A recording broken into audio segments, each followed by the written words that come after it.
तो कल हम पढ़ रहे थे मॉडल्स, ठीक है। तो उसमें हमने कितने मॉडल्स देखे? सबसे पहला Visvesvaraya plan, Visvesvaraya plan, it was in 1934. Then it was Congress plan, it was in 1938, ठीक है। Then there was a Bombay plan, it was in 1944. Then there was Gandhian plan, it was in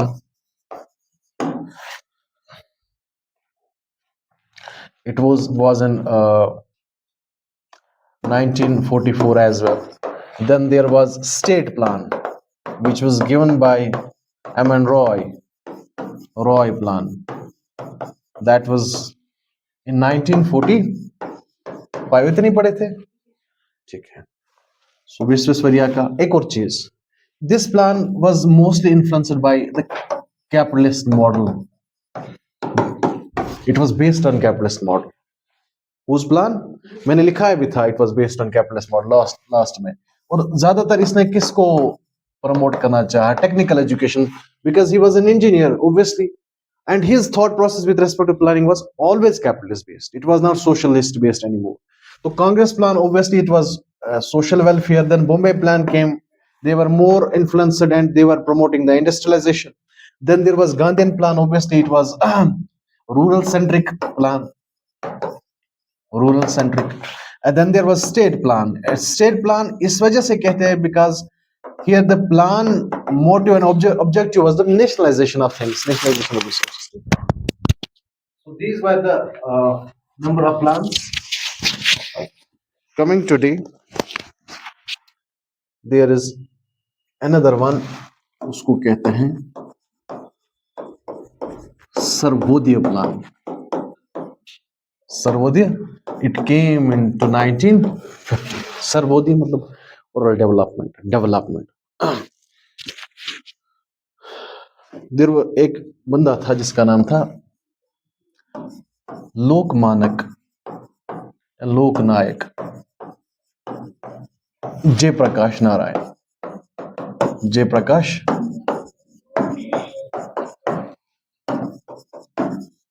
India का एक freedom fighter भी था, बाद में बहुत बड़ा पॉलिटिशियन बना, जेपी नारायण। आपने सुना होगा जेपी मूवमेंट, सुना है कभी नाम? Famous JP movement in India, हाँ। इन 1970s एक मूवमेंट चली against the corruption, and this movement was led by Jayaprakash. He was a freedom fighter. 1907 में इसे पैदा हुए, फिर बाद में पॉलिटिशियन बने, और बाद में इन्होंने एक पार्टी बनाई। बहुत सारी पार्टीज का वो एग्लोमरेशन था जिसको कहते हैं जनता पार्टी। क्या कहते हैं? उसी जनता पार्टी से फिर एक छोटी सी पार्टी निकली जिसको कहते थे जनसंघ। क्या कहते थे? उसी जनसंघ से निकला BJP. Indirectly he influenced the formation of BJP, JP. और इसने ये मूवमेंट किनके खिलाफ चलाई थी? इंदिरा गांधी। और इंदिरा गांधी की गवर्नमेंट, इमरजेंसी में इनका बहुत बड़ा रोल था, क्योंकि इमरजेंसी इंदिरा गांधी ने किया था, लागू की थी। तो उसके खिलाफ जयप्रकाश नारायण, तब तो बहुत एजड थे, शायद 1780s में रहे होंगे, तो उस वक्त उन्होंने movement, and he was the front runner for the movement, बहुत ज्यादा सक्सेसफुल भी रहा। तो ये जो Sarvodaya plan in 1950s, it was given by this JP Narayan, Jayaprakash. और ये इन्फ्लुएंस हुए थे, एक बंदा था जिसका नाम था आचार्य विनोबा भावे। ये भी एक फ्रीडम फाइटर थे, गांधी जी के डिसिपल थे, शागिर्द। आचार्य Vinoba Bhave was disciple of Gandhi.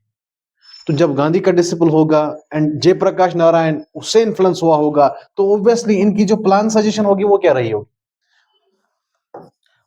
Obviously rural development, panchayat, same. और साथ साथ इन्होंने बोला था there should be the land reforms. क्या लैंड रिफॉर्म्स क्यों जरूरी है मैं अभी बताऊंगा। और इंडिया में सबसे पहले कहाँ लैंड रिफॉर्म हुआ, और कैसे इंडिया में लैंड रिफॉर्म शुरू हुआ, किन किन फेजेस में हुआ है, सबसे पहले किस स्टेट में लैंड रिफॉर्म हुआ, वो भी मैं बताऊंगा। लैंड रिफॉर्म पे क्यों ज्यादा ये फोकस कर रहे थे।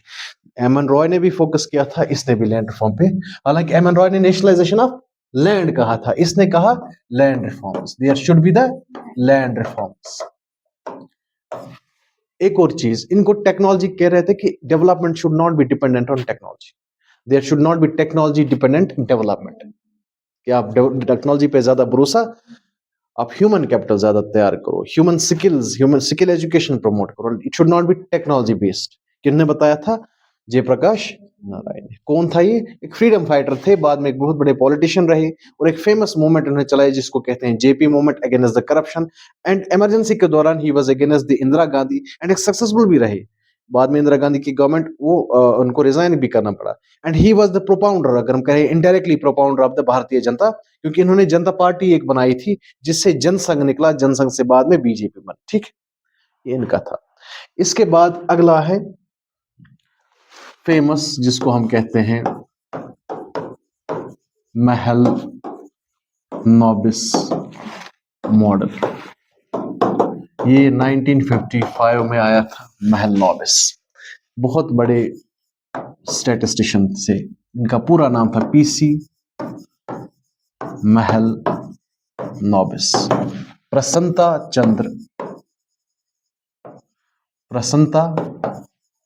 चंद्र महल नॉबिस। सुने, अभी तक जितने भी हमने प्लान्स देखे हैं ना, तो ज्यादातर कलेक्टिव डेवलपमेंट की बात कर रहे थे, रूरल डेवलपमेंट एटसेट्रा। पहले बंदे थे जिन्होंने पहली बार बात की there should be heavy industrialisation. क्या शुड बी? Heavy industrialisation. और स्टेट इंटरवेंशन के बगैर हैवी इंडस्ट्रियलाइजेशन कर पाना मुश्किल है। तो हैवी इंडस्ट्रियलाइजेशन आप कब कर सकते हो? उसके लिए क्या चाहिए?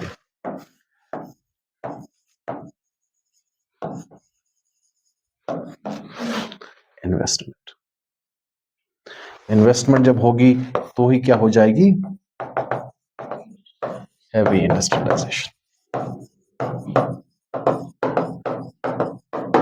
इन्होंने बाद में सेकंड 5 ईयर प्लान को इन्फ्लुएंस भी किया था। Second 5 year plan was based on Mahalanobis model.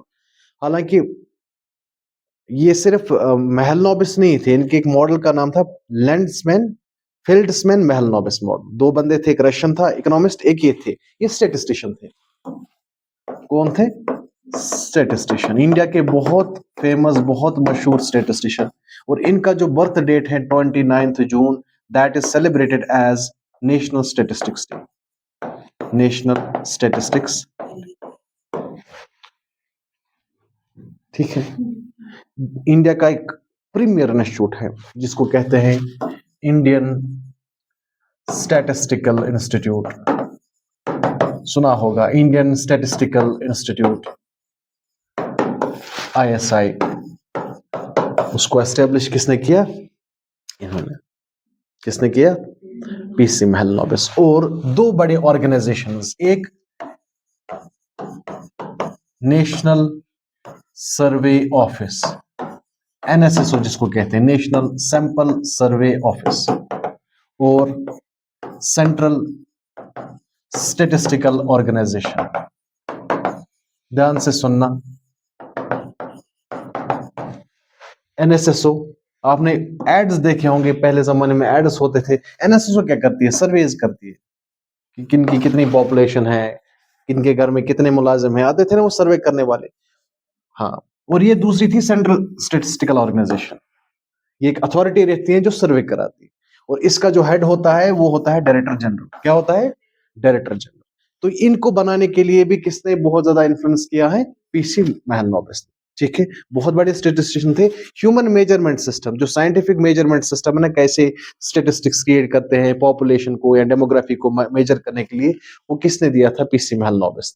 बहुत बड़ा काम था इनका, and he is one of the top most statisticians of the world माना जाता है। और इंडिया के तो प्रीमियम स्टेटिस्टिशियन है, इतने प्रीमियर है कि इनका बर्थ डेट मनाया जाता है नेशनल स्टेटिस्टिकल डे के हिसाब से, 29 जून। ठीक है, तो he proposed in his plan suggestion that there should be heavy industrialisation, and for heavy industrialisation investment is required. जब तक ना आप इन्वेस्टमेंट करोगे तब तक इंडस्ट्रियलाइजेशन नहीं होगी।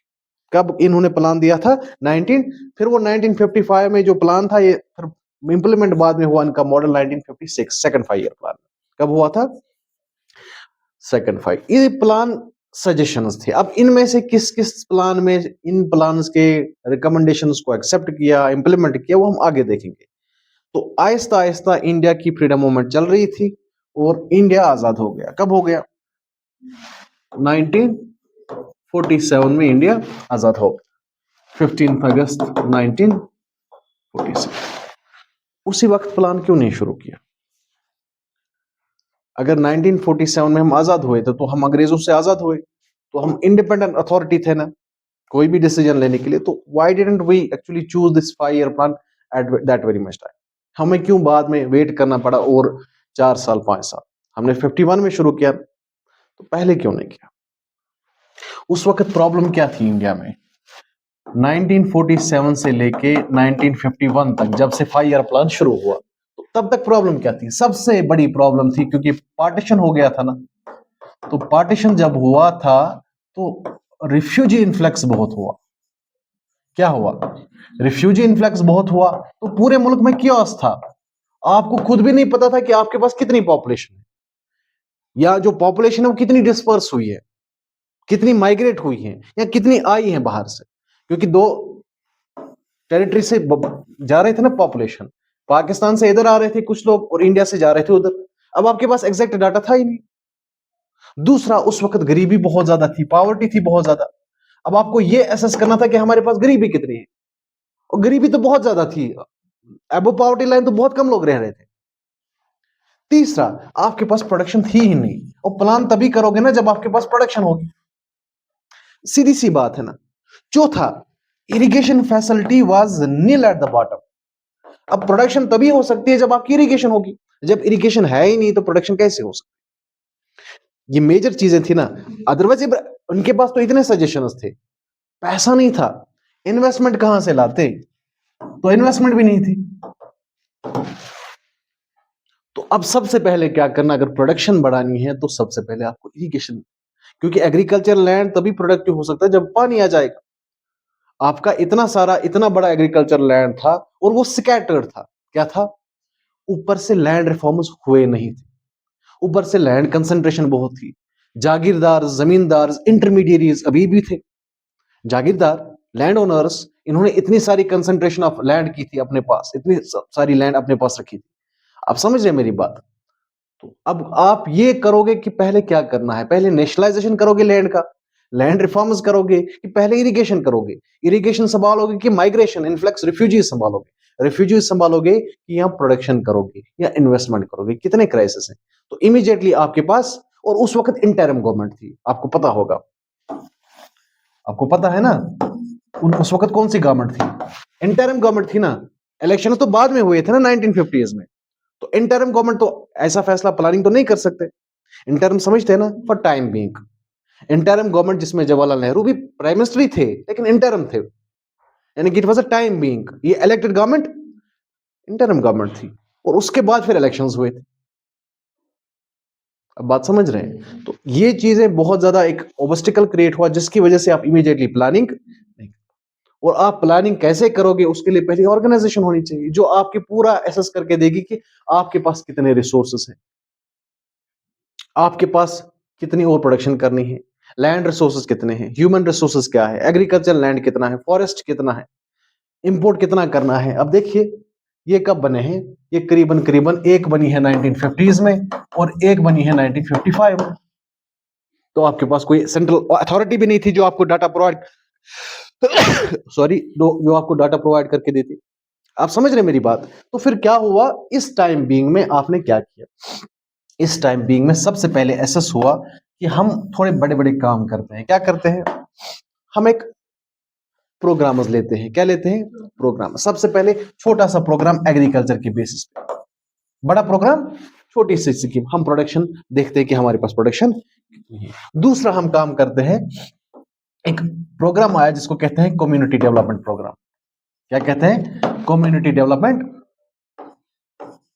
अब इस कम्युनिटी डेवलपमेंट प्रोग्राम में क्या है कि विलेज लेवल पे एक कम्युनिटी डेवलपमेंट हुई, प्रोग्राम्स हुए, विलेज लेवल पे लोग इकट्ठा होने लगे और देखने लगे कि उनको डेवलपमेंट कितनी करनी है, क्या करनी है विलेज लेवल पे, छोटा सा। तीसरा, इरिगेशन फैसिलिटीज को सेटअप करना शुरू हो गया। इरिगेशन फैसिलिटी मतलब डैम्स बनने शुरू हुए। और सबसे पहले डैम किसकी हुई तैयार? 1948, जिसको हम कहते हैं बाकरा नंगल डैम। कौन सी डैम?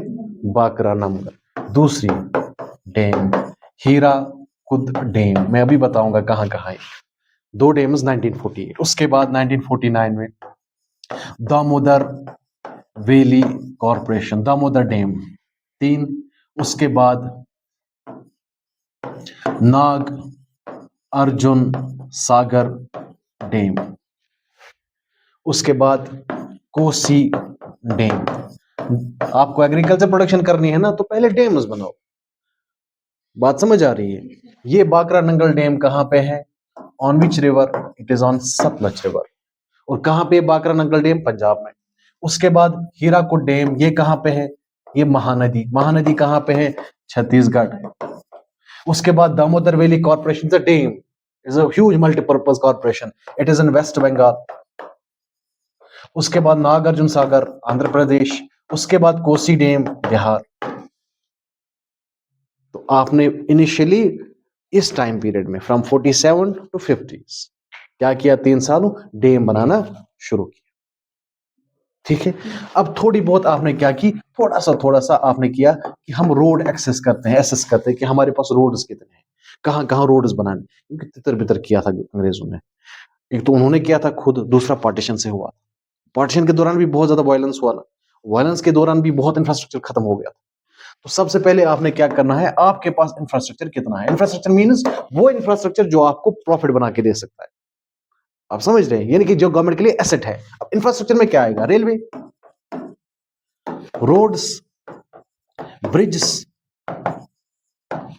ग्रैंड ट्रंक रोड की वाइडनिंग शुरू हुई थी, जीटी रोड जिसको हम कहते हैं, ग्रैंड ट्रंक रोड। अच्छा, ये प्लान्स हुआ कि हमने नेशनल हाईवेज बनाने, नेशनल हाईवेज जो बने हुए हैं उनको एक्सपेंड करना है। जैसे national highway 1, national highway 2, national highway 3। Jammu Srinagar national highway बाद में बना, एक्सटेंड हुआ, बाद में एक्सपेंड हुआ। वैसे नेशनल हाईवे 1 अमृतसर से जो आगरा जाती है वो एक्सपेंड हुआ। तो एसेस करना था ना, अगर हमने प्रोडक्शन बढ़ानी है तो प्रोडक्शन को कल को डिस्ट्रीब्यूट भी करना है। तो डिस्ट्रीब्यूशन के लिए रोड्स चाहिए, डिस्ट्रीब्यूशन के लिए रेलवे चाहिए। Northern zone, southern zone railway, उसको एक्सपेंड किया, रेल्स को एक्सपेंड किया, जंक्शंस को बढ़ाया। आप समझ रहे हैं? ये तब है कि जब आप आजाद अभी हुए, लेकिन आपको समझ नहीं आ रहा है करना क्या, क्योंकि इतना ज्यादा क्योस। इमीडिएटली आप प्लानिंग, तो आप थोड़ा थोड़ा ये देख रहे हो क्योंकि आपके पास कोई ऑर्गेनाइजेशन भी नहीं है। अभी किसको देखना है? गवर्नमेंट को खुद देखना है। अब खुद देखो उस वक्त की गवर्नमेंट के पास कितना, उनके ऊपर कितना प्रेशर रहा होगा। एक तरफ से इतना क्योस, इतनी वायलेंस, पार्टीशन हुआ है, ब्रिटिश चले गए हैं, इतना लूट के चले गए, और फिर आपको लोगों को समेटना है, फिर पॉलिटिकली भी मोटिवेट करना है, क्योंकि बहुत सारी चीजें हो रही थी ना। अब उन लोगों को भी आपको कन्विंस करना जो भाग रहे हैं, उन लोगों को भी संभालना है जो आ रहे हैं, इतना सब कुछ। और उसके साथ साथ आपने ये सब चीजें देखनी। तो इन्होंने सोचा क्यों ना सबसे पहले हम थोड़ा फोकस एग्रीकल्चर पे करते हैं, देखते हैं कि जो भी इस वक्त आ रहा है, जो एक्सट्रैक्ट हो रहा है एग्रीकल्चर से, वो ले लो और कम्युनिटी डेवलपमेंट प्रोग्राम्स बनाओ, ताकि जो भी चीजें हम करेंगे गांव के लेवल पे, हम स्टेट लेवल पे अभी नहीं कर सकते, सेंट्रल लेवल पे अभी ऐसा कुछ बड़ा नहीं कर सकते, क्योंकि लोग ऐसी हालत में कि वो अब बड़ी बात अभी नहीं सुन सकते, नहीं समझ सकते। तो हम कम्युनिटी लेवल पे ही करते हैं कम्युनिटी डेवलपमेंट प्रोग्राम्स। और हमारे जो गवर्नमेंट के पास एक ऑब्जेक्टिव था कि हम डैम्स बनाएं। तो सबसे पहली जो बनी शुरू हुई baccarat Nangal dam, it's one of the largest dams and earliest dams in India. उसके बाद Hirakud dam, it's one of the largest multipurpose dam. फिर दामोदर या महानदी डैम, दामोदर वैली। उसके बाद नागार्जुन सागर आंध्र प्रदेश में। ये बड़ी फेमस डैम्स थी जो इसी टाइम पीरियड में क्या बननी शुरू हुई। ठीक है। एक और चीज इसमें अब प्रॉब्लम थी, सबसे बड़ी इंडिया के पास जो आड़े आ रही थी प्रोडक्शन की या एग्रीकल्चरल डेवलपमेंट की, वो क्या थी? Land concentration. क्या थी? Land concentration. ध्यान से सुनना। और सबसे ज्यादा जमींदारी या लैंडलॉर्डिज्म जो था ना, वो इस एरिया में। किस एरिया में? यूपी में। यहाँ पे बहुत लैंडलॉर्डिज्म था, यानी कि लोगों, एक बंदा था जिसने हजारों हजारों कनाल अपने पास रखे हैं और उसमें किसान काश्तकारी कर रहे हैं और उनको कुछ नहीं मिल रहा। अब अगर आपको डेवलपमेंट, एग्रीकल्चर डेवलपमेंट करनी है, तो आपको सबसे पहले नेशनलाइजेशन करना है लैंड का, लैंड रिफॉर्म्स लाने हैं। बात समझ आ रही है? ये कब की बात है कि शुरुआत 1940 में गवर्नमेंट ऑफ इंडिया ने सोचा कि हम लैंड रिफॉर्म्स शुरू करेंगे, लेकिन सबसे पहले स्टेट्स को मोटिवेट करना है। स्टेट्स को मोटिवेट करना है कि हमने लैंड रिफॉर्म्स, कौन अपनी लैंड छोड़ेगा। There should be stringent laws, ताकि उनको हम बोले कि अगर आपने लैंड ऐसे अपने पास कंसंट्रेट करके रखी तो आपके खिलाफ कानूनी कार्रवाई हो सकती है। और शुरुआत जो लैंड रिफॉर्म्स की पहले पहले शुरुआत जो हुई है यूपी से शुरू, लेकिन इससे पहले 1950s में उस वक्त की गवर्नमेंट जो थी, जिसके हेड थे शेख अब्दुल्ला, उन्होंने एक रेडिकल चेंज लाया, J&K में लैंड रिफॉर्म शुरू। So J&K was the first state in India where land reforms took place at a massive scale. At a massive scale, इतना ज्यादा massive कि जो लैंड लॉर्ड्स थे उनको कंपनसेशन तक नहीं मिला। अदरवाइज लैंड जो रिफॉर्म एक्ट है, हम बताएंगे उसमें टेनेंसी आ गया, टेनेंसी एक्ट, टेनेंसी रिफॉर्म्स, उसके बाद क्या कहते हैं इसको, सीलिंग एक्ट आ गया, फिर लैंड कंसोलिडेशन आ गया। वो फेजेस है, हम लैंड रिफॉर्म्स में भी अलग से पढ़ेंगे, लेकिन ये थोड़ा जिस्ट में दूंगा। लैंड रिफॉर्म मतलब जिन जिन के पास लैंड थी उस लैंड स्ट्रक्चर में रिफॉर्म लाना। अब जिसके पास 100 कनाल की जमीन थी या 1000 कनाल की जमीन थी, गवर्नमेंट ने बोला कि आप इतना लैंड अपने पास नहीं रख सकते, तो क्या करना है, तो जो टेनेंट है उनमें डिस्ट्रीब्यूट किया गया। यह जो टेनेंट है उसको थोड़ा पैसा देना पड़ता है, जिस जमीन की वो काश्तकारी करता है वो सारा माल अपने पास रखे, लेकिन थोड़ा पैसा किसको दे, लैंडलॉर्ड को कंपनसेट करे। लेकिन वैसा J&K में यहां पे एक मेसू चेंज आ गई उस वक्त की गवर्नमेंट ने, उन्होंने लैंड रिफॉर्म्स लाए, मेसुली land, it was a radical movement, और इतना ज्यादा कि सबसे ज्यादा लैंड रिफॉर्म्स यहां पे हुई इफेक्टिवली। और फिर लैंड सीलिंग आ गया कि एक बंदा 100 कनाल से ज्यादा लैंड नहीं रख सकता। 100 कनाल इज मैक्सिमम, अगर वो एग्रीकल्चर लैंड है। अगर वो ड्राई लैंड है तो 150 कनाल। ड्राई लैंड और एग्रीकल्चर लैंड में फर्क होता है। सो एग्रीकल्चर लैंड कितना रख सकता है, ओनली 100 कनाल, और ड्राई लैंड कितना लग सकता है।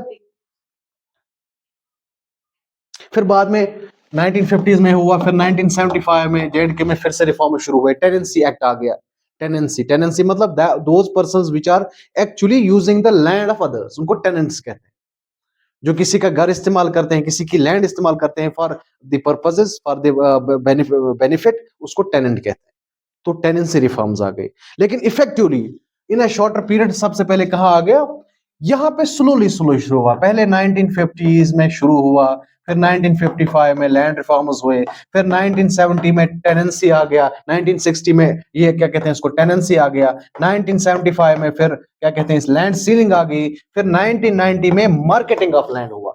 1990 में यानी कि 4 फेजेस हुए। क्या हुए, इससे पहले एक और हुआ 1980s में, लैंड कंसोलिडेशन हुआ।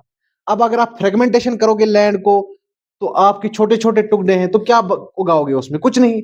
तो लैंड को आपको क्या करना है, कंसोलिडेट। वो कंसोलिडेशन पंजाब में हुआ था ज्यादा, पंजाब और हरियाणा। फिर से मैं बता रहा हूं कि जब आजाद हुआ था तो इमीडिएटली प्लानिंग शुरू नहीं की। That there were major reasons कि आपके पास एक तो इन्फ्लक्स ऑफ रिफ्यूजीज बहुत था, पार्टीशन हो रहा था, पार्टीशन हुआ था तो क्योस बहुत था, ऊपर से पॉवर्टी बहुत थी।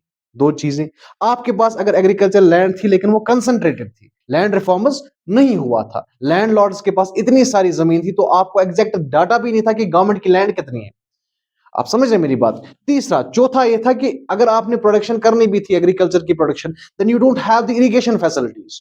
सो गवर्नमेंट को क्या करना पड़ा, they have to take initiative कि उनको डैम्स बनाने पड़े, जैसे बाकरा नंगल डैम है, हीराकुड डैम है, दामोदर वैली कॉर्पोरेशन है, कोसी डैम है, नागार्जुन सागर डैम है। ये मेजर डैम्स है जो इनिशियल ईयर्स में बनने शुरू हुए, क्योंकि without irrigation facilities agriculture production possible नहीं हो सकता। अब इसमें सबसे बड़ी बात यह थी कि लैंड रिफॉर्म्स लाना था। It was actually land reforms हुए थे ब्रिटिश के टाइम पे भी, वो भी एक किस्म का लैंड रिफॉर्म था, जिसको हम कहते हैं जमींदारी सिस्टम, परमानेंट सेटलमेंट, वो भी तो लैंड रिफॉर्म था।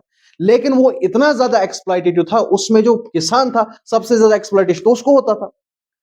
आप समझ रहे हैं। और दूसरा, उसमें इंटरमीडियरी रखा था, किसने, ब्रिटिशर्स ने। जमींदार, जमींदारी सिस्टम मतलब जमींदार होगा वो कलेक्ट करेगा क्या, रेवेन्यू, उसी को तो परमानेंट सेटलमेंट सिस्टम कहते हैं। आप समझ रहे हैं मेरी बात। So actually that was not the reform, land reform, that was actually the method of generating more revenue and exploiting the peasants. वो रिफॉर्म हुए थे, ऐसा नहीं है। डलहौजी के टाइम पे भी, बाद में भी हुआ, वेलेस्ली के टाइम पे भी, वेलेस्ली के टाइम पे भी। लेकिन इसमें क्या था कि it was not purely land reform. उसके बाद दूसरा आया था रोयतवारी। पहले आया था जमींदारी, जिसको हम परमानेंट सेटलमेंट भी कहते हैं। दूसरा रोयतवारी, रोयत होता था, क्या होता था, रोयत होता था जो कलेक्ट करते थे। आप जो बंदा कलेक्ट करता था रेवेन्यू। उसके बाद तीसरा आ गया था जिसको कहते हैं महलवारी, यानी कि विलेज लेवल पे, छोटे लोकल लेवल पे आप ये रेवेन्यू कलेक्ट करते थे। That was not actually land reforms, लेकिन एक्चुअल गवर्नमेंट सोच रहा था कि हमें लैंड रिफॉर्म्स, और सबसे ज्यादा कंसंट्रेशन या लैंड लॉर्डिज्म कहां पे था? यूपी, बिहार और उड़ीसा में। और शुरुआत कहां से हुई? यहां से। लेकिन सबसे पहले किस स्टेट ने किया था? जेएंडके। बाकी रेस्ट ऑफ द स्टेट में स्लो और फेजेस में हुआ। अब्रप्टली जेएंडके में भी फेजेस में हुआ, लेकिन यहां पे मेसली एक रेडिकल मूवमेंट शुरू की गवर्नमेंट ने उस वक्त। उसके बाद 1975 में जब फिर से शेखुल्ला की गवर्नमेंट आ गई थी, पोस्ट जब वो जेल से आ गए, तो तब टेनेंसी रिफॉर्म्स आ गए थे। क्या आ गए थे? ठीक है, तो जब आपके पास लैंड है तो फिर उसको रिफॉर्म करोगे, इतना गवर्नमेंट है राइट कि क्या क्या करना है, तो प्रोडक्शन हो सकती है। ठीक है, अब एक और चीज, 1947, 48, 49, 49 में कांग्रेस ने अपना प्लान सबमिट किया था। कांग्रेस प्लान, उसकी रिपोर्ट सबमिट की थी। कब की थी? 1949, 1949। ठीक है, एक तो ये चीज थी। दूसरा, विश्वेश्वरैया ने एक प्लान दिया था कि there should be a scientific method of planning. ठीक है, scientific method, scientific method, it was the suggestion of Visvesvaraya. और कांग्रेस का सजेशन क्या था? What was the basic suggestion? Social welfare, क्योंकि कलेक्टिव डेवलपमेंट। दो, एक और सजेशन था, क्या? गांधीयन प्लान में रूरल सेंट्रिक डेवलपमेंट। ठीक है, तो ये सब चीजें आपने करनी है, लेकिन सबसे पहले आपके पास ये ऐसी ऑर्गेनाइजेशन होनी चाहिए जो आपको ये रिपोर्ट दे कि क्या है क्या नहीं है, कितने रिसोर्सेस हैं, कितने। तो गवर्नमेंट ने सोचा क्यों ना हम एक ऐसी ऑर्गेनाइजेशन बनाए which would be accountable the government, the cabinet, the central government, जो हमें प्लान्स एक्सेस या प्लान्स की असेसमेंट देकर दे। यानी कि प्लान कैसे बनाना है, अगर आपने प्लान बनाना है तो आपके पास रिसोर्सेस कितने हैं, कितने रिसोर्सेस हैं, और इन रिसोर्स को किस पॉपुलेशन में डिस्ट्रीब्यूट करना है, कितनी पॉपुलेशन में डिस्ट्रीब्यूट करना है, कितने रिसोर्स आपके पास डिस्ट्रीब्यूट कितना करना है। तो आपके पास कोई ऑर्गेनाइजेशन होनी चाहिए, क्योंकि गवर्नमेंट के पास ना टाइम नहीं बाकी काम करने के लिए। इसलिए गवर्नमेंट ऑफ इंडिया ने 15 मार्च 1950 को एक ऑर्गेनाइजेशन बनाई है जिसको कहते हैं हम प्लानिंग कमीशन। Planning commission. अब ये ऑर्गेनाइजेशन गवर्नमेंट ने बनाई है, लेकिन कैसे बनाई? एक रेजोल्यूशन पास किया। क्या पास किया? जिसको कहते हैं हम एग्जीक्यूटिव रेजोल्यूशन। क्या कहते हैं? Executive resolution. और जिसकी वजह से क्या बॉडी क्या बनी है? Planning commission. और ये प्लानिंग कमीशन प्योरली थी एडवाइजरी बॉडी। क्या थी? It was advising to the government of India with respect to the plan process, resources, assessment, कि प्लान्स आपने इंप्लीमेंट करने हैं, आप करो। ये सिर्फ एडवाइज करती थी। ये कॉन्स्टिट्यूशनल बॉडीज 3 तरह की होती है। एक होती है कॉन्स्टिट्यूशनल बॉडी। क्या होती है? Constitutional body. दूसरी होती है जिसको कहते हैं हम स्टैट्यूटरी। क्या कहते हैं? स्टैट्यूटरी और लीगल बॉडी। क्या कहते हैं? स्टैट्यूटरी। और तीसरी होती है जिसको हम कहते हैं एडवाइजरी और एग्जीक्यूटिव बॉडी। क्या कहते हैं? एग्जीक्यूटिव। इसका एक और नाम है एक्स्ट्रा कॉन्स्टिट्यूशनल। क्या? Extra constitutional. तो मैं एक एक करके आपको बताता हूं कि इनकी क्या क्या खासियत है। कॉन्स्टिट्यूशनल बॉडी वो बॉडी होती है जिसका जिक्र कॉन्स्टिट्यूशन में है। जैसे article 315 it talks about the election commission. Article 280 it talks about the finance commission. यानी कि जिसका जिक्र कॉन्स्टिट्यूशन के किसी आर्टिकल में डायरेक्टली है, ऑलरेडी डिस्क्राइब द आर्टिकल, कोई ऑर्गेनाइजेशन जैसे election commission of India, it the article 315 talks about the election commission of India, its structure, appointment etcetera. Similarly finance commission एक ऑर्गेनाइजेशन है जो कॉन्स्टिट्यूशन में जिसकी जिक्र ऑलरेडी, तो वो ऑर्गेनाइजेशन जिसकी जिक्र कॉन्स्टिट्यूशन में है उसको क्या कहते हैं? Constitutional body. ठीक है, अभी तक ठीक है। दूसरी ऑर्गेनाइजेशन, जिस ऑर्गेनाइजेशन को बनाने के लिए पार्लियामेंट में एक्ट पास होता है। क्या होता है? एक्ट, लॉ पास होता है। एक्ट मीन्स लॉ, कि पार्लियामेंट में गवर्नमेंट ने बोला कि हम एक ऑर्गेनाइजेशन बनाएंगे, इस ऑर्गेनाइजेशन का नाम है एबीसी। क्या नाम है? अब इस एबीसी को बनाने के लिए हम वोटिंग करते हैं, बिल पास करते हैं। तो बिल पास हुई, ये एक्ट लाया, for example 53 act this and this, for example. आप समझ रहे मेरी बात? यहाँ कोई एक्ट के बेसिस पे, एबीसी एक्ट ऑफ 2025, इस एक्ट को पास करने के लिए पार्लियामेंट में मेजॉरिटी से वोटिंग होनी चाहिए। जब वोटिंग हो जाएगी तो एक्ट पास होगा। इस एक्ट के बेस पे जो एक ऑर्गेनाइजेशन थी वो ऑर्गेनाइजेशन बनी। तो कोई भी ऑर्गेनाइजेशन जो किसी पार्लियामेंट या असेंबली के एक्ट के बेसिस पे बन जाती है उसको कहते हैं स्टैट्यूटरी और लीगल बॉडी। जैसे इंडिया में नेशनल ह्यूमन राइट्स कमीशन है, स्टैट्यूटरी बॉडी। जैसे इंडिया में सेबाई है, security exchange board of India. जैसे आरबीआई है, आरबीआई क्या है? एक statutory body. RBI act of 1934, 1934 में एक्ट पास हुआ जिसके बेसिस पे आरबीआई बना 1935 में, एक्ट के बेसिस पे। कॉन्स्टिट्यूशन में इसकी जिक्र, कॉन्स्टिट्यूशन में एनएचआरसी की जिक्र नहीं है, कॉन्स्टिट्यूशन में सेबाई की जिक्र नहीं है। ये एक एक्ट पास हुआ पार्लियामेंट में जिसके बेसिस पे कोई ऑर्गेनाइजेशन बनती है, कमीशन, जिसको हम कहते हैं स्टैट्यूटरी और लीगल बॉडी।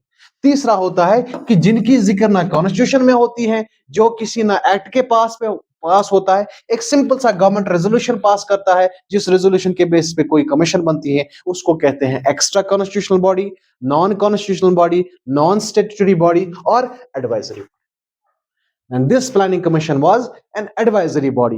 किसको एडवाइज करता था? सेंट्रल गवर्नमेंट को। किसके बेसिस पे? कि प्लान कैसे एसेस करना है, प्लान कैसे बनाना है, प्लान को कैसे आपने इंप्लीमेंट करना है, कौन कौन सी रिसोर्सेज आपके पास अवेलेबल हैं, कौन कौन सी रिसोर्सेज अवेलेबल नहीं है, क्या क्या चीजें आपके पास नहीं है, क्या क्या मेन पावर आपके पास नहीं, यही काम। लेकिन इंप्लीमेंट करना, इसका काम इंप्लीमेंट करना काम गवर्नमेंट का था। लेकिन बाद में गवर्नमेंट ने एक और ऑर्गेनाइजेशन बनाई 1952 में, जिसको कहते हैं एनडीसी, नेशनल डेवलपमेंट कमीशन। जो क्या करता था? ये जो प्लानिंग कमीशन जो प्लान सजेस्ट करता था ना, इंप्लीमेंट कौन करता है इसको? लेकिन ये बाद में बना, फिलहाल इसको हमने पढ़ना नहीं। यहां तक समझ आ रहा है? अब इसका स्ट्रक्चर है, ऑब्वियसली किसी भी ऑर्गेनाइजेशन का स्ट्रक्चर होता है। स्ट्रक्चर मतलब how it organisation works and what are the members, what is the composition. ठीक है, आप समझ रहे मेरी बात? तो इस प्लानिंग कमीशन का जो स्ट्रक्चर है, सबसे पहले क्या होता था, ध्यान से सुनना इसको।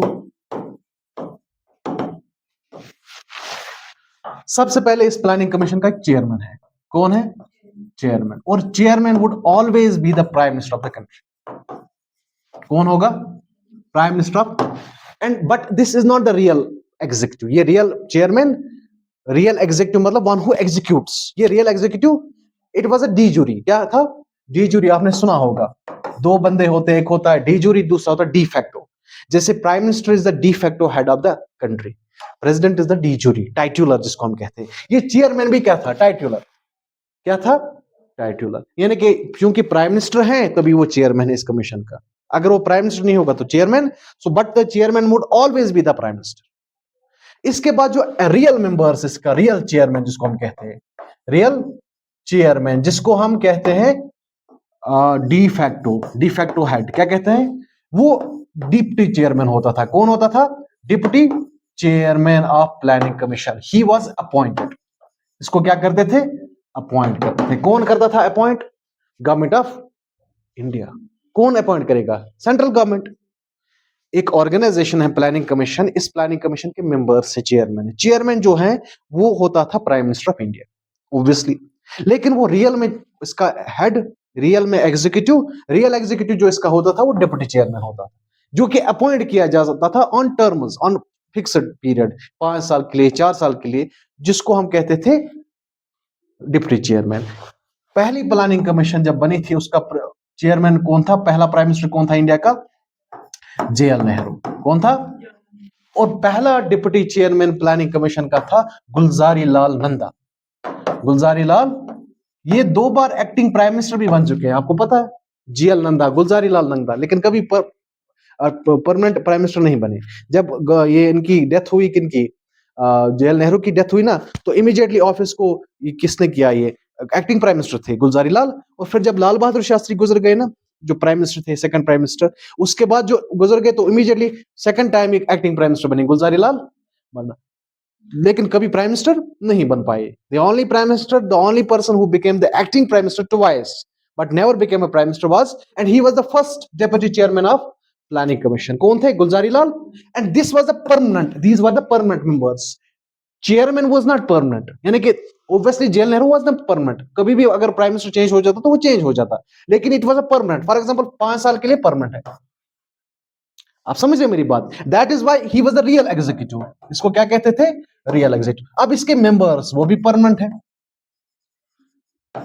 मेंबर्स होते थे दो तरह के, एक होता था मिनिस्टर की तरफ से मेंबर्स, मिनिस्ट्री ऑफ फाइनेंस, जो फाइनेंस मिनिस्टर है सेंट्रल गवर्नमेंट की, वो इसका क्या हो रहता था? मेंबर। फाइनेंस मिनिस्टर जो सेंट्रल गवर्नमेंट का होता है, जो आज फाइनेंस मिनिस्टर कौन है? निर्मला सीतारमन। जैसे उस वक्त अगर निर्मला सीतारमन होती तो इसकी क्या होती? मेंबर। दूसरा होता था मिनिस्ट्री ऑफ प्लानिंग। उस वक्त एक और मिनिस्ट्री होती थी, मिनिस्ट्री की कैटेगरी, जिसको हम कहते थे मिनिस्ट्री ऑफ प्लानिंग, तो वो भी इसका क्या रहता था? मेंबर। और मेंबर्स होते थे जैसे कोई एकेडमिशियन, क्या होता था? एकेडमिशियन, कोई स्कॉलर, कोई इकोनॉमिस्ट, कोई साइंटिस्ट। इनको भी किसी बंदे को, कोई साइंटिस्ट है, उसको बोला कि you are the member of planning commission for 5 years। Scientist, उधर से साइंटिस्ट है। कोई इकोनॉमिस्ट था। आप समझ रहे हैं मेरी बात? मानो कि अभिजीत बनर्जी इंडिया के इकोनॉमिस्ट रहे रिसेंट टाइम्स, जिनको नोबेल प्राइज मिला। सुना होगा ना अभिजीत बनर्जी के बारे में? नहीं सुना है? मानो कि अभी कौन है अच्छा खासा, ये इसको डॉक्टर एम एस स्वामीनाथन को जानते थे, जिन्होंने ग्रीन रेवोल्यूशन लाया इंडिया में, जो पिछले साल पर गुजर गई, उनको भारत रत्न भी मिला। सीवी रमन, जैसे मानो सीवी रमन है, एक बोस है, चंद्रशेखर बोस, वो साइंटिस्ट थे ना, उनको मेंबर रखा। वैसे ही कोई प्रोफेसर था किसी इंस्टीट्यूट का, मानो कि दिल्ली यूनिवर्सिटी का कोई प्रोफेसर है, कश्मीर यूनिवर्सिटी का कोई प्रोफेसर है, तो उसको क्या बना दिया? मेंबर। बट मेंबर है फॉर अ पर्टिकुलर पीरियड, ये परमानेंट होते थे। इसके साथ साथ एक एडमिनिस्ट्रेटिव सेक्रेटरी होता था। क्या होता था? Administrative secretary. Administrative secretary would be some senior IAS officer और any government officer from the government of India. This was the composition of planning commission. काम क्या होता था इनको एसेस करना है प्लान, इनको एसेस करना है रिसोर्सेज कितनी है, इनको एसेस करना है पॉवर्टी कितनी है, इनको एसेस करना है ह्यूमन कैपिटल कितना है, इनको एसेस करना है, प्लान बना के देना है। तीसरा, इनको क्या करना है? प्लान का टारगेट रखना है। क्या रखना है? अगर 5 साल के लिए आपने प्लान रखा है, तो इस प्लान का टारगेट मतलब आपकी ग्रोथ होनी चाहिए 5%। कितनी होनी चाहिए? फिर बाद में कितनी ग्रोथ अचीव होती है वो दूसरी बात है, लेकिन टारगेट रखते हैं। आप समझ रहे हैं मेरी बात? तो ये जब बन गई, तो इन्होंने पहला प्लान दिया 1951। The first 5-year plan was started in 1951 up to 1956. That was the first 5-year plan of India. और वो प्लान एक खास मॉडल के बेस पे बना था, जिसको कहते हैं हेरोड डोमार मॉडल। क्या कहते हैं? Herod Domar. अभी तक समझ आ रहा है? लेकिन एक और मसला है, जो प्लानिंग कमीशन बनी ना, it was more accountable to the government of India, central government. इसमें आपको कहीं लग रहा है कि किसी स्टेट गवर्नमेंट से कोई रिप्रेजेंटेशन है, कोई चीफ मिनिस्टर, कोई स्टेट का मिनिस्टर? नहीं। एक प्राइम मिनिस्टर है, डिप्टी चेयरमैन, उसको भी अपॉइंट कौन करता है? सेंट्रल गवर्नमेंट करता है ना। और उसके बाद मेंबर्स हैं, planning commission, planning ministry, minister of planning, finance ministry, वो भी मेंबर है। कुछ एक्सपर्ट ग्रुप्स हैं, एकेडमिशियन, स्कॉलर्स, इकोनॉमिस्ट, उनको अपॉइंट करता है सेंट्रल गवर्नमेंट। और एक एडमिनिस्ट्रेटिव सेक्रेटरी होता है, which is the administrative officer of the government of. ये आपको नहीं लग रहा है कि it is actually against the federal structure of constitution? Constitution के फेडरल स्ट्रक्चर के बेस पे, यानी कि एक सेंट्रल बॉडी बन गई है जो कि डिसाइड करेगी कि बिहार को क्या करना है, जम्मू एंड कश्मीर को क्या करना है, without actually representation from the Jammu and Kashmir and the Bihar. आप समझ रहे हैं? तो एक आपको लगा कि centralisation of power is there. Centralization, one of the types of planning with respect to the control is centralized planning. So this was the centralized planning. That means India adopted just after independence the centralized type of planning, कि जो भी decide करेगा, whatever the planning process, planning policy, economic policy, it would be taken by the central government.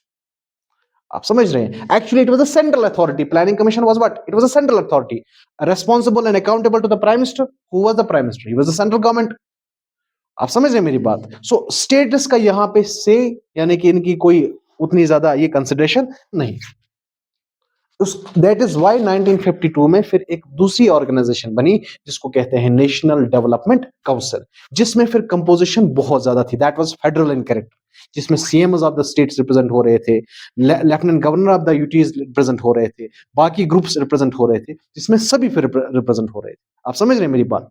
But this Planning Commission gave the first 5-year plan of India, which was from 1951 to 19. This was the first 5-year plan of, and this plan was based on, it was based on Herod Domar model. किसके basis पे था? Herod Domar model. Herod Domar एक बंदा था, दो बंदे थे। इसका नाम था हेनरी हेरोड। क्या नाम था? Henry Herod. कंफ्यूज नहीं होना, यह बंदा था ब्रिटिश। कौन था? ब्रिटिश इकोनॉमिस्ट, ब्रिटिश बंदा था। दूसरा इसका नाम था एफसी डोमार। क्या नाम था? FC EVSI FC Domar. He was a Russian economist. कौन थे?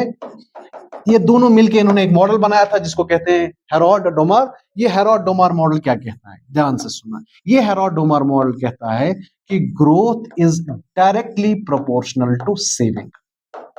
What is growth? Directly proportional to saving, यानी कि जितनी आपके पास सेविंग होगी उतनी आपके पास क्या हो सकती है? Without saving growth. इसका मतलब क्या है? गवर्नमेंट ऑफ इंडिया को तो सेव करना चाहिए, because first 5-year plan was based on this model. This model was telling about the growth is directly proportional to, and साथ साथ growth is indirectly proportional to capital output ratio. Capital output ratio. What is capital output ratio? I have already told you. How much capital is used to produce 1 unit of good? How much capital is used to produce 1 unit of? Obviously, अगर आपका capital output ratio ज्यादा होगा, क्या होगा? For example यहां पे मैं बनाता हूं, it is actually this way, it is indirectly proportional to capital output. ऐसी होगा ना? इसका मतलब the more the capital output ratio the less the growth, the less the capital output ratio the more the growth. So this Herodomar model was telling that the growth is directly proportional to saving. So it was actually a concern for the government of India कि उनको save बहुत करना है. Saving मतलब पैसा बहुत रखना है, कैपिटल जनरेट बहुत करना है, तभी उनकी क्या हो सकती है? ग्रोथ. दूसरा, कैपिटल आउटपुट रेशियो कम करना है. That means each and every unit of good which the government was or the public or the private sector was building or making, उसमें कैपिटल कम खर्च होना चाहिए. आप एक पेन बना रहे हो, उसमें कम पैसा खर्च होना चाहिए. अगर ज्यादा पैसा खर्च हुआ तो ग्रोथ नहीं हो सकती. And this Herodomar model was influenced by Keynesian model of growth. Keynesian model of growth. ध्यान से. Who was Keynesian? Who was Keynes? John Maynard Keynes, the father of macroeconomics, which talks about the aggregate demand, which talks about the national income. ये कह रहा था. What was Keynes talking about? Keynes कह रहा था कि आपकी aggregate demand तभी फुलफिल हो सकती है, आपकी नेशनल इनकम तभी बढ़ सकती है, ये मार्केट बेस्ड नहीं बढ़ सकती. आप समझ रहे? यानी कि मार्केट को आप डेवलप करोगे, प्राइवेट सेक्टर को डेवलप करोगे, इससे नहीं, जब तक ना गवर्नमेंट इंटरवेंशन होगी. क्या होगी? Government intervention. गवर्नमेंट इंटरवेंशन मतलब क्या? इन्वेस्टमेंट. गवर्नमेंट की इंटरवेंशन जब तक ना नहीं होगी तब तक नेशनल इनकम नहीं बढ़ सकती है, तब तक एग्रीगेट डिमांड फुलफिल. ये कौन कहता है? John Maynard, who is father of macroeconomics. This was influenced by the John Maynard Keynes model of growth, which was influenced Herodomar model. और गवर्नमेंट ऑफ इंडिया ने पहला प्लान जो बनाया, it was based on Herodomar. लेकिन इसका सबसे ज्यादा जो पहला प्लान था ना, इसमें सबसे ज्यादा जो ऑब्जेक्टिव था, डिपेंडेंसी सबसे ज्यादा, कंसंट्रेशन किसके ऊपर थी? Agriculture. First 5-year plan was based on agriculture. It was not based on industries. Plan का ऑब्जेक्टिव क्या था? एग्रीकल्चर. और एग्रीकल्चर के साथ साथ ऑब्वियसली इरिगेशन. वो जो 1948 में बाकरनंगल डैम बनी थी ना, उसको और स्ट्रेंथन किया, एक्सपेंशन हुई, हीराकुंड डैम और एक्सपेंड हुई, कैनाल सिस्टम शुरू हुए, कैनाल्स बनाना शुरू हो गए ताकि पानी आ जाए. बात समझ आ रही है? इसके साथ साथ एक और चीज हुई, सेंट्रल स्टैटिस्टिकल ऑर्गेनाइजेशन बनी 1950 में. 1951 टू 1956 ये सेंट्रल स्टैटिस्टिकल ऑर्गेनाइजेशन कब बनी थी? 1955. इसके साथ साथ 1950s में ऑलरेडी बनी थी NSSO, national sample survey office. 1956 में एक और चीज बनी, LIC, लाइफ इंश्योरेंस कॉर्पोरेशन बनी और नेशनलाइज हुई. नेशनलाइज मतलब गवर्नमेंट के कंट्रोल में. 1956 में it was the first insurance corporation of India which was nationalised. एक और चीज हुआ 1955 में इंडिया में एक बैंक नेशनलाइज हुआ जिसको कहते हैं हम एसबीआई। एसबीआई बना और एसबीआई नेशनलाइज हुआ। It was the first commercial bank of India which got nationalized in 19 and which came into existence in 1955 and got nationalized. और ये बैंक पता है कहां से बना? तीन बैंक्स थे। एक को कहते थे बॉम्बे, एक को कहते थे कोलकाता बैंक, क्या कहते थे? एक को कहते थे बॉम्बे बैंक और एक को कहते थे मद्रास बैंक। क्या कहते थे? इनको मर्ज किया गया। क्या किया गया? 1920s में। और इन बैंक का नाम रखा गया था इंपीरियल बैंक ऑफ इंडिया। अंग्रेजों ने क्या नाम रखा गया? Imperial bank of. इसी इंपीरियल बैंक ऑफ इंडिया को बाद में कन्वर्ट किया किसमें? एसबीआई में। And it become the private public sector bank. पहले ये प्राइवेट सेक्टर था, अब क्या बन गया? किसके दौरान? इसी 5 ईयर प्लान के। आप समझ रहे मेरी बात? बहुत सारी चीजें हुई, समझ रहे हो? एक और चीज हुई, bye the end of this plan 1956 India में 5 आईआईटीज बने। आईआईटी खड़गपुर, कहां पे है खड़गपुर? खड़गपुर कहां पे? वेस्ट बंगाल। आईआईटी कानपुर, कहां पे? कानपुर, उत्तर प्रदेश। आईआईटी दिल्ली, कहां पे? दिल्ली। आईआईटी दिल्ली, दिल्ली में ही। आईआईटी बॉम्बे, मुंबई में, महाराष्ट्र में। और आईआईटी मद्रास, कहां पे? तमिलनाडु में। By the end of this 5 year plan 5 major institutions, engineering marvels were established. IIT Kharagpur, which is in West Bengal, IIT Kanpur, which is in UP, IIT Delhi, IIT Bombay and IIT Madras. ठीक है? इस plan का target था करीबन, it was around 2.1% and plan achieved was 3%, ज्यादा 0.9% ज्यादा। बात समझ आ रही? Government adopted the Harrod Domar model कि उन्होंने सेव करना शुरू किया and agriculture production went to up to million tons, करीबन करीबन 60 मिलियन टन्स बढ़ा दिया। यानी कि एग्रीकल्चर प्रोडक्शन कितनी थी? 60 मिलियन टन्स। फिर भी कम हो रहा था क्योंकि बाद में हमने क्या किया? हमने इंपोर्ट करना शुरू कर दिया वीट। आपने सुना होगा अमेरिका से करते थे हम इंपोर्ट, फिर जब जंग हुई पाकिस्तान के साथ अमेरिका ने वीट एक्सपोर्ट करना बंद कर दिया। लेकिन फिर भी हमने देखो कहां से 1947 में हालत देखो, उस वक्त की हालत कैसी थी।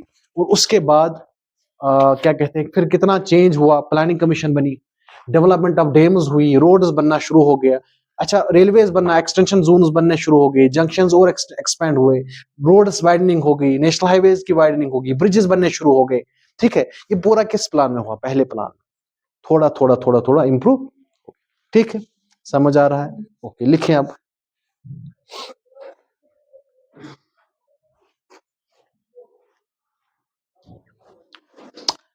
अब लिखिए सर्वोदय प्लान।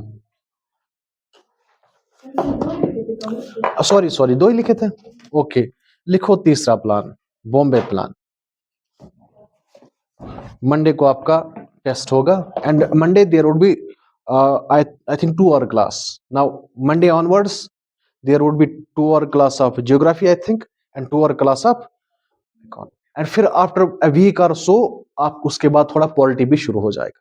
फिर कोशिश करेंगे। ठीक है, आगे लिखिए। तो क्या लिखा आपने? बॉम्बे प्लान। कब आया था Bombay plan?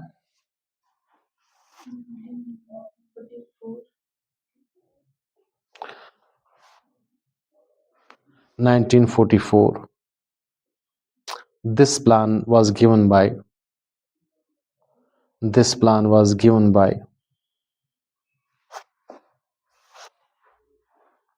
this plan was given by various industrialists of Bombay. Various industrialists of Bombay. This plan was given by various industrialists of Bombay, like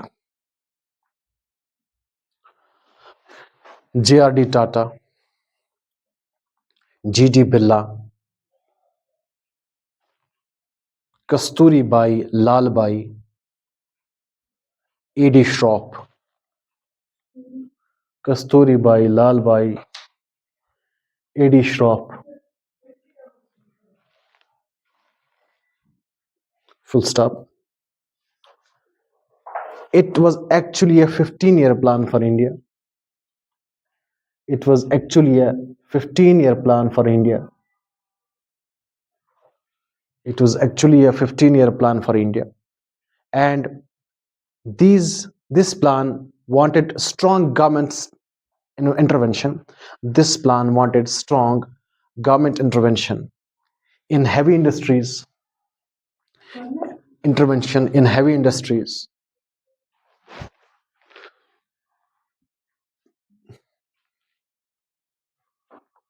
comma, infrastructure and transport, infrastructure and transport, emphasized that India's per capita income should double, emphasized that India's per capita income should get doubled in next 15 years. Should get doubled in next 15 years. Full stop. आगे लिखिए next one, Gandhian plan, Gandhian plan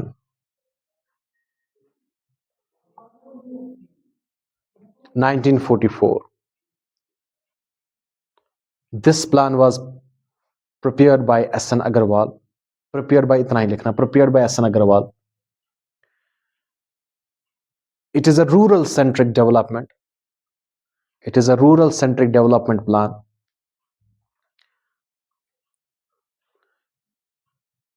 based on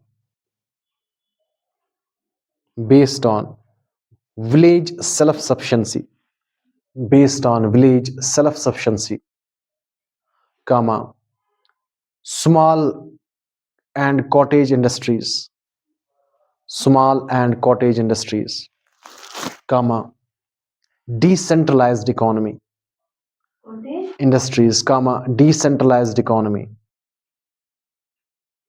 decentralized economy.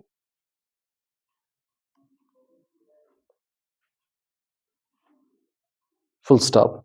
It opposed this plan. This plan opposed heavy industrialization. Heavy industrialization. Full stop. आगे लिखिए अगला वाला, fourth one, fifth one, state plan or people's plan, state or people's plan in 1945. It was given by M.N. Roy. It was given by M.N. Roy. It was given by M.N. Roy, comma, it gave priority to agriculture and massive nationalization. It gave priority to agriculture and massive nationalization. Massive nationalization. अगले page पे लिखो, its emphasis was on land reforms, emphasis was on land reforms, comma, cooperative farming and equality, cooperative farming and equality. आगे लिखिए, Sarvodaya plan, SARVODAY, Sarvodaya plan, Sarvodaya plan.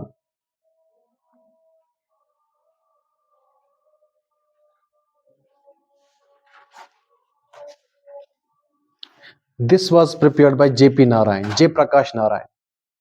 This was prepared by J. Prakash Narayan.